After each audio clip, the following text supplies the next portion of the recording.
Buffalo is what we call a second order Black community.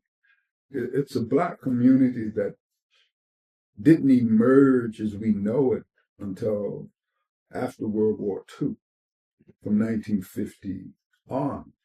As late as 1940, there were only about 17,000 Black people living here.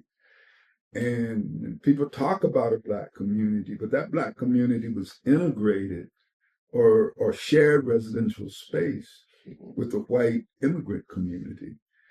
Most notably, the Russian Jewish communities where they live closest to, the Italians, Polish, the Irish. They all shared space down there in and around William Street. And they even lived, in a number of instances, Doug, in the same boarding houses on Jefferson Avenue. And so it wasn't until the post-war era that Blacks became physically segregated from whites. That's not in the Buffalo DNA, man. I hate to bust anybody's bubble, but for the great majority of Black history, they shared residential space. They have shared residential space with white people much longer than they have been separate from white people in the city of Buffalo. So when large numbers of Blacks start to pour into the city, and by large number between around 1950 and 70, in that 20-year period, we're talking about close to 100,000 Black people moving in. So when I came to the city around 1970, although I didn't understand it at that time, I was right at the tail end of that transformation period and the growth and the development of Black Buffalo.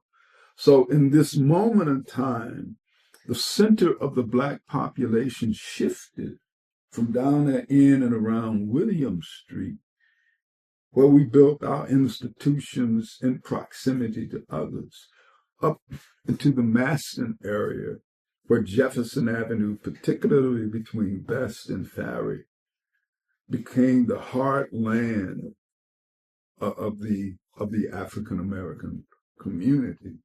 And that's at this moment in time when folks talk back about that brief glory day, when you have all of the wonderful stories about what was happening and what was going on Jefferson Avenue. And it was, in fact, the heart of the Black community at that moment. I mean, when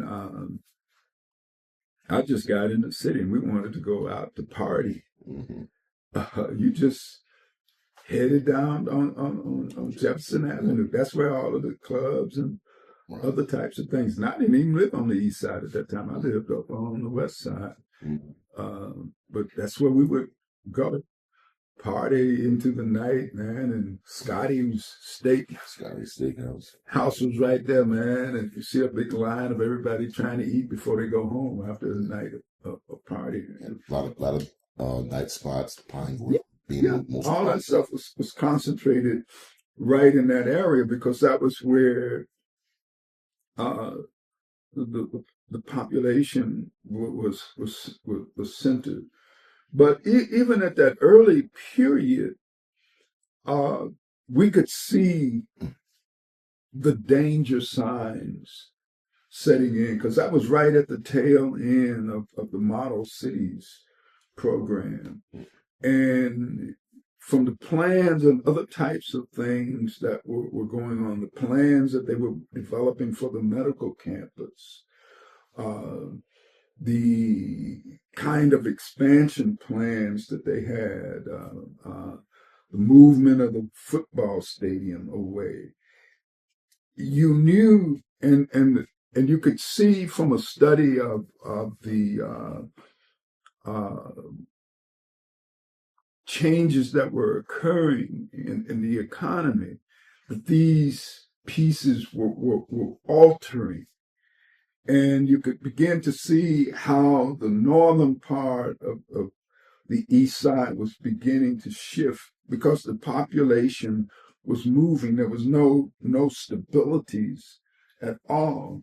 And I could see the beginnings of these things as a student. I was still a student then and still trying to figure things out and still trying to understand how we got to be where we were. And it would only be later when I first got here and we did this book on Black Buffalo, which was the most comprehensive study ever done on the African American community.